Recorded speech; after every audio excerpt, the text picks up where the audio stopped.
1947 in the first instance. So I think the short answer is that they became Indians.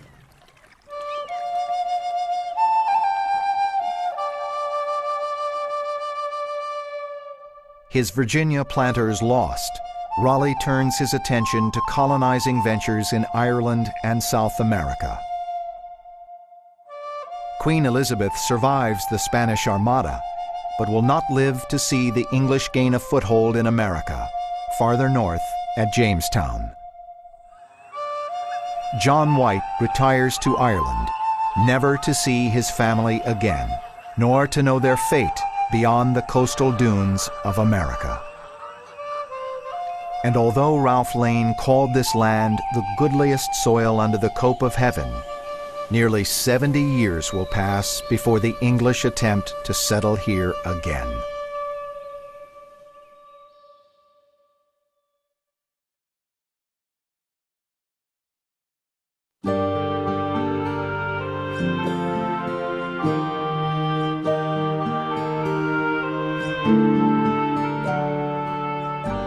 By the year 1650, English colonies are well established on the Atlantic coast. Some are formed by Protestant pilgrims fleeing religious persecution, while others are more commercial ventures. From Jamestown, the Virginia colony is expanding, and unlike Raleigh's settlement, is now less about opposing Spain and more about making money from trade and cash crops, particularly tobacco. In England, Parliament's Puritan army overthrows its Anglican king, and after a brief trial, Charles I is beheaded.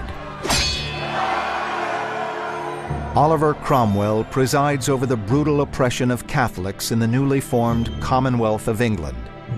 His government is based in part on the radical belief that individuals have the right to life, liberty, and property, and that the power to rule is derived from the consent of the governed, not from God or royal blood. In Virginia, the governor remains loyal to the crown, and in response, Cromwell orders a blockade of Virginia's ports. So when Englishmen do return to Carolina, it is not from across the sea, but through the thick, swampy wilderness along Virginia's southern border. Historians refer to this colony as a colony of colonies because the people who come to North Carolina do not come directly from England or from Europe. They come from other colonies, so they've already become colonists. They've already accustomed to what the American experience is about. The area is officially called Carolina, from the word Carolus, Latin for Charles, in honor of the late king. But those migrating here consider it part of Virginia. With no roads to guide them, most explorers paddle down the dark rivers that reach like fingers into the Albemarle Sound.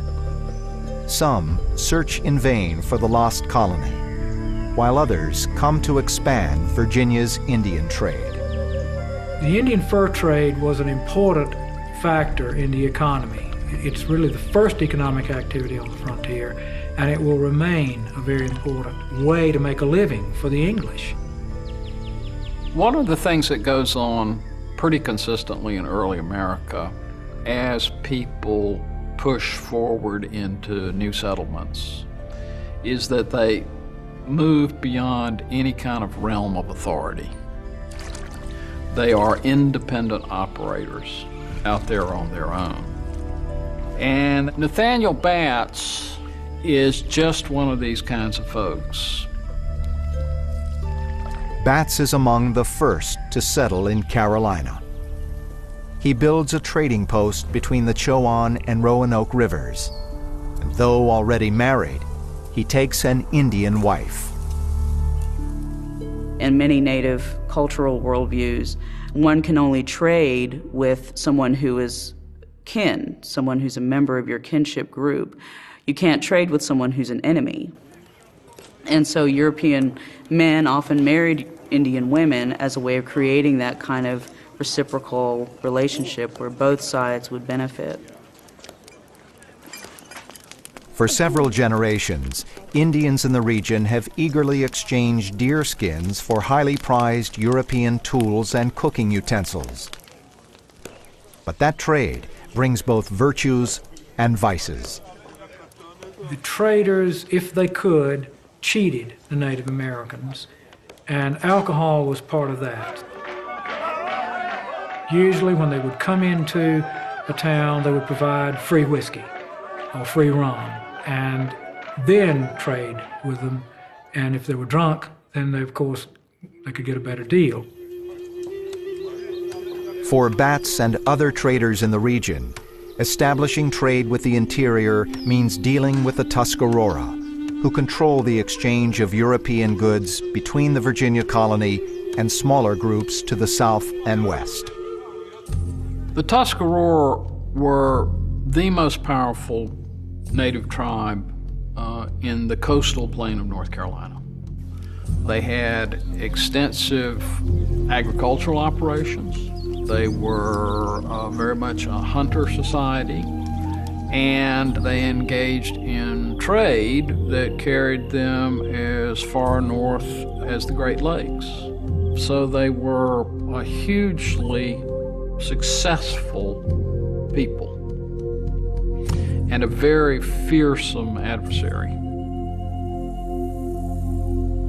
Soon, new planters followed the traders into Carolina. Virginia tobacco is in great demand, but its production is hard on the land. Overplanting the same crop quickly depletes the soil, and as fields wear out, farmers begin pushing south, looking for newer and fresher lands. Most of the land has been cleared that they're going to use. They're going to settle on the riverbanks, and what's on the riverbanks? Cleared Indian fields or old Indian fields. The Indians, you see, are much reduced in population, so there are many, many abandoned town sites and agricultural sites. So in many cases, they don't have to do much clearing to put in a crop.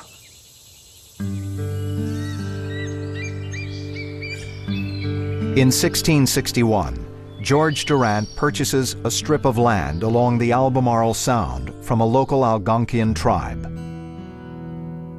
The deed for the area, now known as Durant's Neck, is Carolina's first officially recorded land transaction.